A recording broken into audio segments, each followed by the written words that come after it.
é chegado o reino de Deus. Vem com a gente nessa caminhada, se inscreve aqui no canal, compartilhe o vídeo aí com seus amigos. Vamos para esse próximo vídeo. Se você não assistiu os anteriores, é importante você assistir para que você consiga entender como que eu já cheguei até aqui com o meu raciocínio. Então, no último vídeo nós falamos de ser semelhantes a Deus, que Deus não nos criou semelhantes a Ele, mas nos deu a possibilidade de sermos semelhantes a Ele através do nosso livre-arbítrio. Ele quer que nós sejamos semelhantes a Ele. Ele nos deu todos os meios de sermos semelhantes a Ele. Ele nos deu o seu Espírito. Ele soprou em nossa narina o seu Espírito, conforme eu li o texto bíblico. Então, agora, nós precisamos desejar esse Deus. Porque, assim como nós preferimos ter ao nosso lado o nosso cônjuge que nos ama por livre-arbítrio dele ou dela, nos escolheu para sermos marido e mulher, assim também Deus quer que nós sejamos com Ele. Deus não quer nos obrigar a seguir Ele. Agora, seguir e não seguir tem consequências. Assim como uma esposa decide seguir o marido se juntando a ele, em casamento e vice-versa, o homem decide seguir a mulher, se juntando em casamento com ela, isso também tem consequência. Você só vai ter uma esposa o resto da vida, você só vai ter um marido o resto da vida. Mas se você decidir não se casar com determinada pessoa, isso também tem consequência. Você não vai poder usufruir, dividir a vida, os momentos bons, e não vai poder encontrar apoio naquela pessoa dentro de um casamento. Então tudo na nossa vida é escolha, e toda escolha tem consequência. Da mesma forma, quando nós escolhemos a Deus ou não escolhemos a Deus. Não significa que Deus nos pune por isso. Deus não nos pune por isso.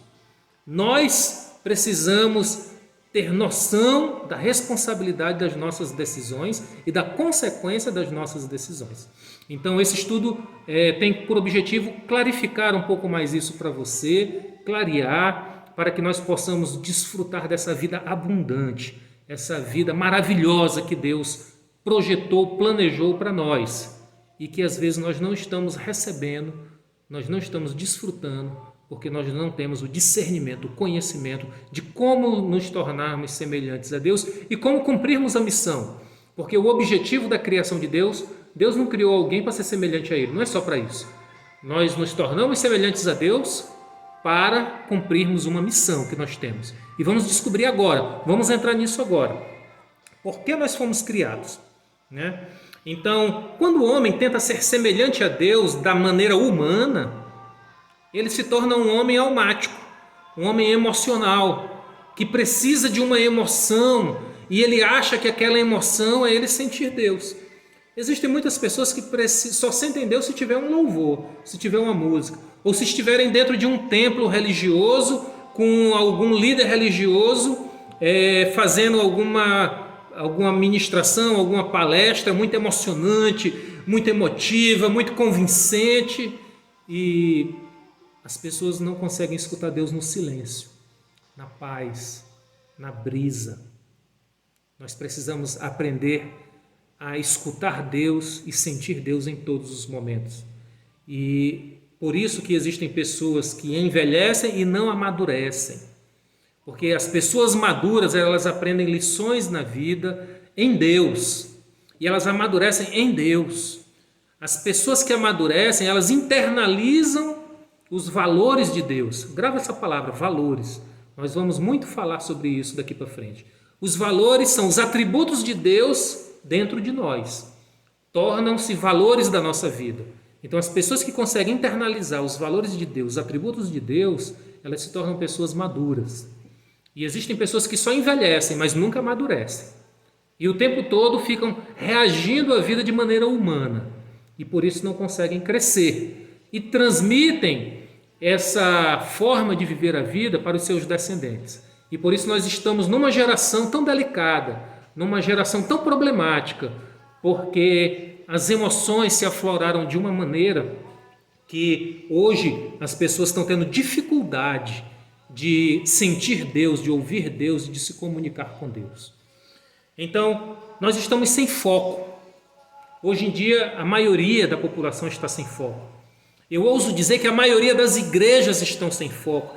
As igrejas não falam mais do reino de Deus. As igrejas não falam por que nós fomos criados, para que nós fomos criados. As igrejas estão errando o alvo. Toda vez que eu falo que nós fomos criados para ser semelhantes a Deus, eu estou errando o alvo. Nós não fomos criados para sermos semelhantes a Deus. Nós não fomos criados para adorar a Deus. Deus não está carente. A primeira vez que eu escutei isso, eu escutei de um preletor chamado Aloísio Nunes. Ele é pastor de uma igreja evangélica. Eu estava num determinado congresso e ele diz: vocês acham que Deus estava muito carente no céu e de repente ele criou o homem para adorar ele? Não. A Bíblia cristã nos diz que Deus tem anjos que o adoram de dia e de noite, 24 horas por dia. Ele não depende da adoração do homem. A adoração é o alimento do homem. Quando nós adoramos, nós nos alimentamos de Deus. Nós recebemos alimento direto do trono de Deus para a nossa alma. Nós saramos as feridas que existem na nossa alma com o alimento da adoração. Então, nós é quem precisamos de adorar. Não é Deus quem precisa da nossa adoração. E aí muitas igrejas têm perdido o foco, têm se perdido no meio disso. Por exemplo, tem igrejas que dizem que Deus nos criou para nós sermos ricos, prósperos. E Deus não nos criou para sermos prósperos. Toda vez que nós colocamos Deus nessa condição, nós estamos colocando Deus numa condição menor. Colocando Deus como um auxiliar nosso, como um ajudante, um quebra-galho. Um quebra-galho. Deus não é o nosso quebra-galho. Deus não trabalha para nós, nós é quem trabalhamos para Deus. Deus não é a nossa criatura, nós é quem somos criaturas de Deus. Ele é quem é o Senhor, Ele que está no centro e nós é quem servimos Ele. Então, nós precisamos começar a colocar as coisas em alinhamento, conforme a Bíblia nos fala.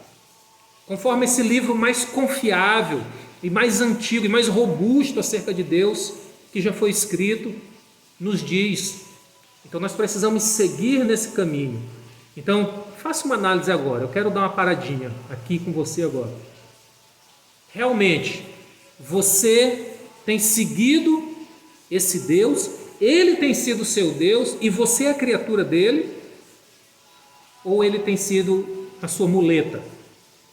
Ou você é quem dita as ordens para ele? Você que diz que você quer prosperar? Você que diz que ele tem que ir em tal contrato lhe abençoar? Você é quem diz que ele precisa te ajudar a vender? Você é quem diz que ele tem que curar a tua enfermidade? Você é quem dá as ordens para ele? Ou você é quem está recebendo as ordens dele, da missão que ele tem para você? Faz essa reflexão, tá? Agora nós vamos prosseguir no nosso estudo. Se você é um pastor, pare para pensar. Se você é um padre, um líder religioso, de qualquer religião, você tem alinhado os seus fiéis com o propósito de Deus para a criação? Ou você tem alinhado os seus fiéis com o propósito seu para a sua igreja?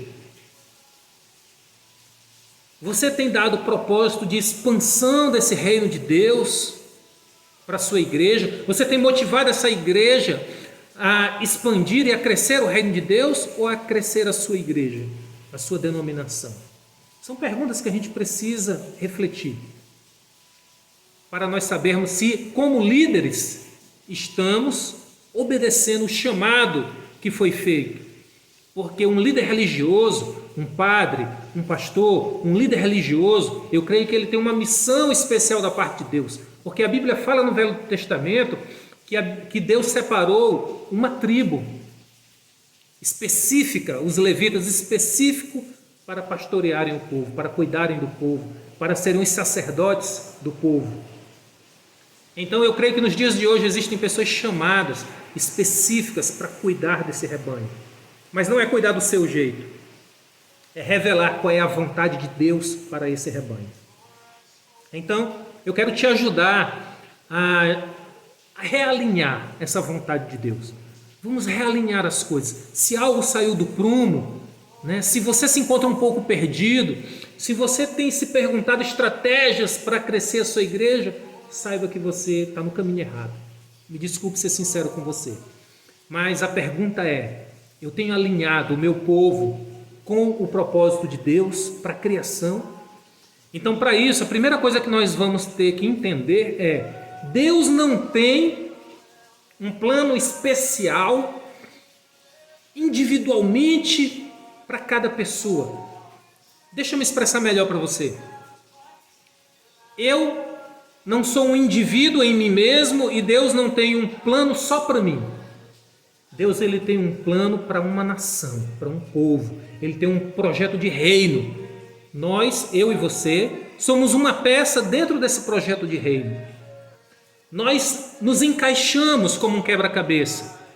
Eu preciso desempenhar o meu papel, a minha função, você a sua, e nós vamos nos complementar. Por isso nós não podemos pensar de maneira individual. Eu escuto muito líder religioso, muitas pessoas ecoando esse mesmo erro. Dizer: Deus, qual o propósito específico para mim, para esse povo? Como se tudo dependesse só de mim. E como se Deus contasse só comigo. Não. Deus, ele conta com uma multidão.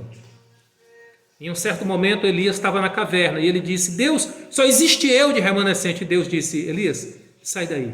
Tem um monte de gente aqui do lado de fora. Tem um monte de gente aqui do lado de fora que escuta a minha voz, me obedece e são os remanescentes. Então, nós não podemos achar que tudo que Deus criou foi só por minha causa.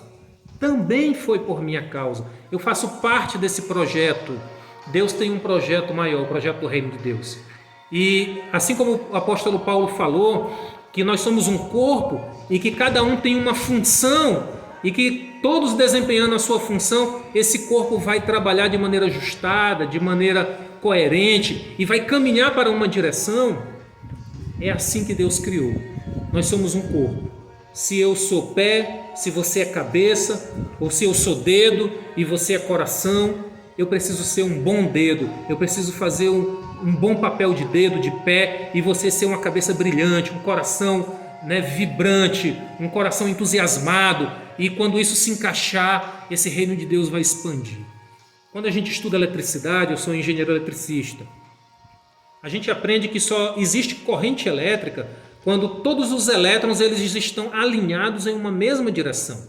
O que é corrente elétrica? São elétrons que recebem uma força, uma tensão, e essa força faz com que esses elétrons todos se alinhem na mesma direção e aí passa a se gerar energia através de um movimento ordenado de elétrons.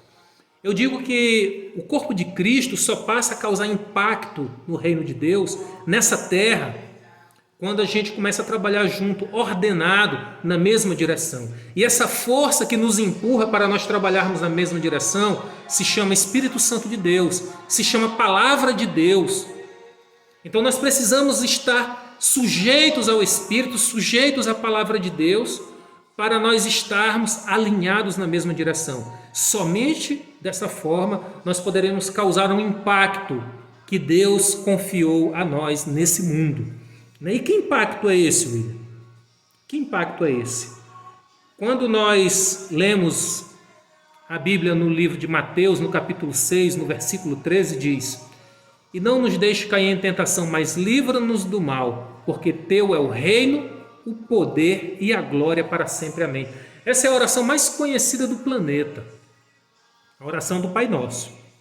Na oração do Pai Nosso, Deus diz que o reino, o poder e a glória é dele, são dele, não é nosso. Toda vez que eu trabalho, toda vez que a gente faz alguma coisa, trazendo o reino para nós, a glória para nós, o poder para nós, a gente já está em desacordo com Deus.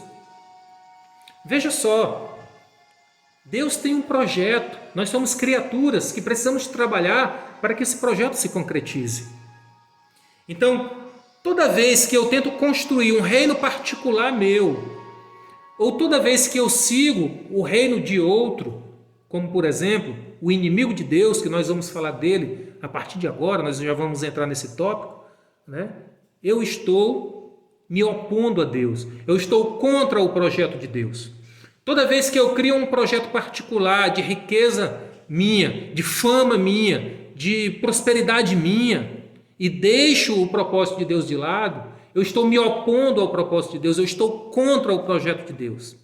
E isso é que é o pecado. E nós vamos entender por que nós temos essa natureza de querermos construir um reino para nós. Por que será que o homem tem essa tendência de construir um reino particular, um reino próprio?